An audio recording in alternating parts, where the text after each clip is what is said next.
اعوذ باللہ من الشیطان الرجیم بسم اللہ الرحمن الرحیم۔ قابل سعادت ترام شرکاء ترجمۃ القرآن، male female regular classes, on line classes, السلام علیکم۔ ہم آپ کو لیسن 17واں سبق ورب 1 پارٹ 2 بھیج رہے ہیں۔ اس سے قبل ہم نے 17واں سبق لیسن 17 درس السابق کا ورب 1 پارٹ اے بھیجا تھا۔ اب آپ کو ہم ورب 1 پارٹ بی بھیج رہے ہیں۔ سب سے پہلے میں پچھلے سبق سے اس کو جوڑنا چاہوں گا۔ ہم نے پچھلا سبق ختم کیا تھا کہ ثلاثی مجرد کے ابواب کے 6 اوزان ہوتے ہیں۔ ابواب کے 6 اوزان ہوتے ہیں، وزن۔ ان میں سے نمبر 1 فاتحہ، یفتحو، ضربا، یضربو، نصرا، ینصرو، سمع، یسمعو، حسبا، یحسبو، کرما، یکرم۔ یہ 6۔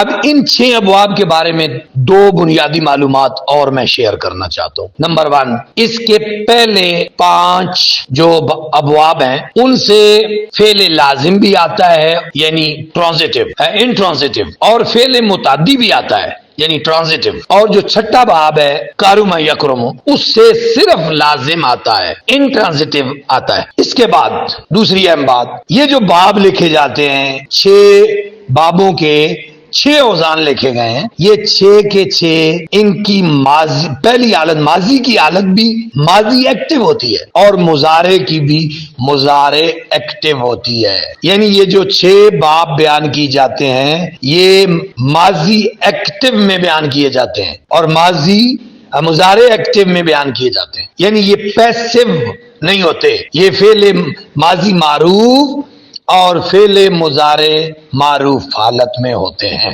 اب دوسری بات جو اس سے خاص خیال رکھنا ہے کہ یہ ماضی معروف کی اور مضارع معروف کی پہلی حالت ہوتی ہے۔ اب چونکہ ماضی معروف کی بھی 14 حالتیں ہوتی ہیں، مضارع معروف کی بھی 14 حالتیں ہوتی ہیں، ہم نے ان 14 کو ابھی ڈسکس نہیں کرنا اور نہ ادھر توجہ لے کے جانی ہے، ہم نے پہلی کو فوکس کر کے کلیئر کرنا ہے۔ اب اگلے سٹیپ کی طرف آتے ہیں کہ ہم ماضی معروف کا ترجمہ کیسے کریں گے اور مضارع معروف کا ترجمہ کیسے کریں گے۔ ترجمہ کرنے سے پہلے ایک بات میں خاص شیئر کرنا چاہتا ہوں، وہ یہ ہے کہ عربی کے ورب کا یہ خاصہ ہے کہ یہ پورا جملہ فعلیہ ہوتا ہے، خواہ وہ ماضی حالت، ماضی معروف کی حالت میں ہو یا مضارع معروف کی حالت میں، جملہ پورا ہوتا ہے۔ اب آپ کے ذہن میں سوال جائے گا کہ اگر جملہ پورا ہے فعلیہ تو فعلیہ جملہ تو فاعل کے بغیر ہوتا ہی نہیں ہے، یہ تو فعل ہے۔ یعنی ماضی معروف اور مضارع معروف کی پہلی جو حالت لکھی گئی ہے فاتحہ یفتحو، یہ تو پھر صرف فعل لکھا گیا ہے، اس کا فاعل کدھر ہے؟ ہاں،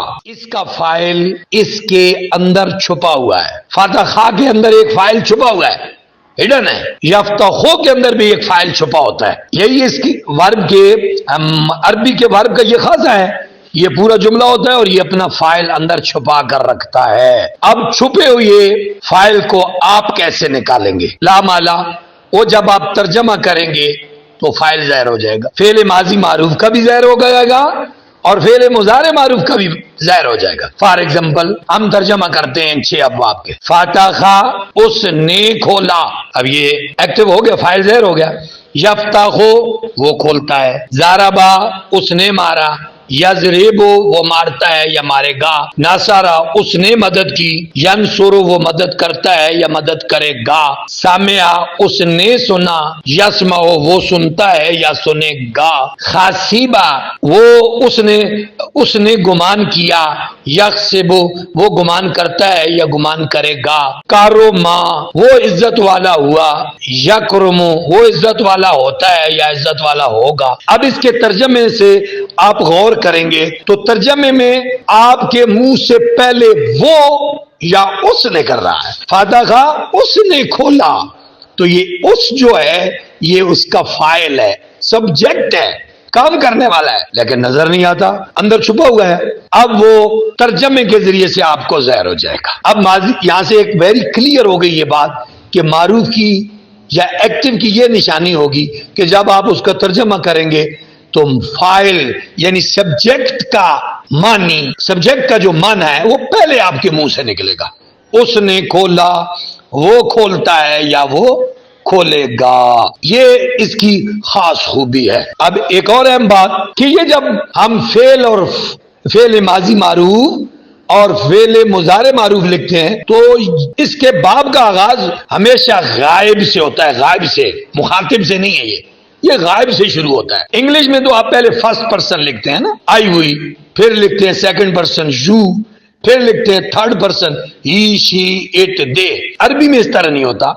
عربی میں وہ تھرڈ پرسن فرسٹ پہ آتا ہے. جہاں سے بات کا آغاز ہوتا ہے وہ تھرڈ پرسن ہوتا ہے. تو تھرڈ پرسن ہی شی ہوتا ہے تو ہی وہ ہوتا ہے. اس سے پتہ چلا کہ ہمارے ورب کا آغاز عربی میں تھرڈ پرسن سے فاعل سے ہوگا. اور یعنی جب ورب پہلی حالت میں لکھا ہوگا تو اس کا ترجمہ وہ سے کریں گے یا اس سے کریں گے.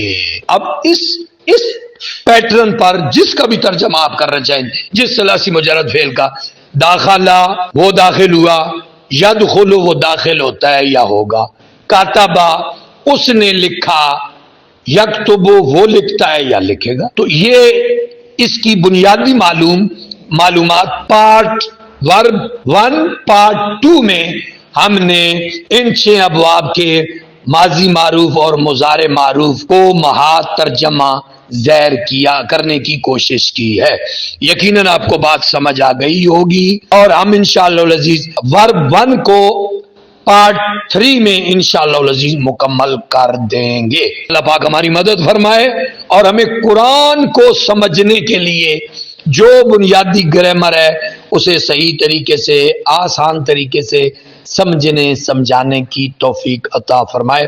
بہت شکریہ. السلام علیکم ورحمۃ اللہ وبرکاتہ.